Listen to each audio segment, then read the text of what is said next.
s'organise-t-il? Réponse avec les 5 familles des stars végétariennes.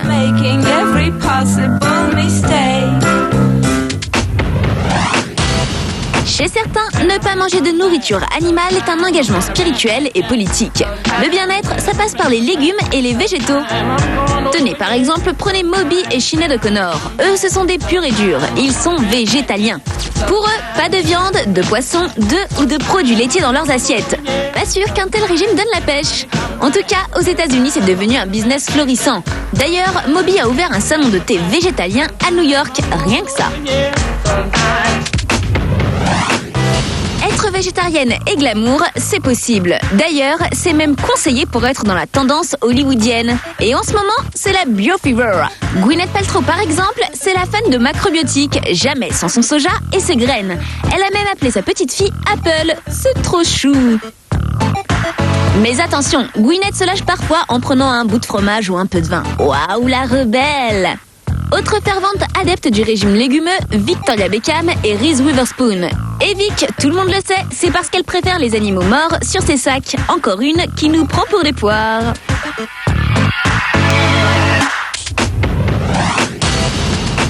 Aujourd'hui, l'homme qui fait rêver est proche de la nature, voire même carrément engagé écolo, comme Jared Leto, Leonardo DiCaprio ou encore Noël ma mère.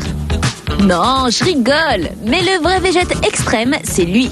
Tobey Maguire, qui est en passe de devenir végétalien, refuse qu'on rentre dans sa maison avec du cuir sur soi. Vous êtes donc prié de laisser ceinture, chaussures et sac à main sur le pas de la porte. Enfin, si jamais il vous invite chez lui, hein. Quant à Chris Martin, il a été élu végétarien le plus sexy il y a quelques années. Waouh! Et comme sa femme Gwyneth, il aime les graines, le tofu et est branché commerce équitable. Ah, on doit bien s'amuser chez les Paltrow Martin. Avec la main, à la mode, on les plante. Dans la famille des végétariens, il y a évidemment ceux que l'on appelle les amis des bêtes. Et la plus fervente défenseuse des animaux, c'est bien notre Brigitte Bardot nationale qui lutte pour leur bien-être depuis maintenant 30 ans. Quant à Shakira ou Evangeli, elle considère les animaux comme leurs meilleurs confidents. Shakira élève des poules et parle même avec elles tous les matins. Pas de doute, elle est tombée sur le citron.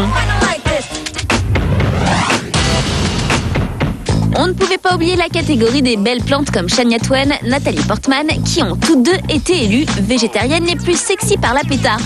Mais le top du top, c'est quand même Pamela Anderson qui s'investit corps et âme pour défendre le droit des animaux. Même dans sa vie quotidienne, elle le prouve en ayant un cœur d'artichaut et en collectionnant les navets. Bon, ok, c'était facile. Non, sérieux, bravo Pam. Continue comme ça, les bêtes comptent sur toi, vraiment.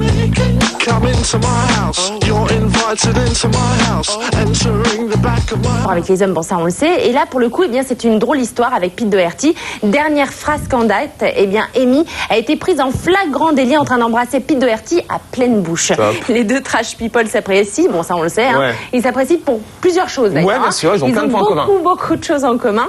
Et du coup, eh bien pas seulement artistiquement, on est d'accord. Hein. Donc la preuve en images, voilà. Et apparemment c'est leur façon à eux de se dire au revoir.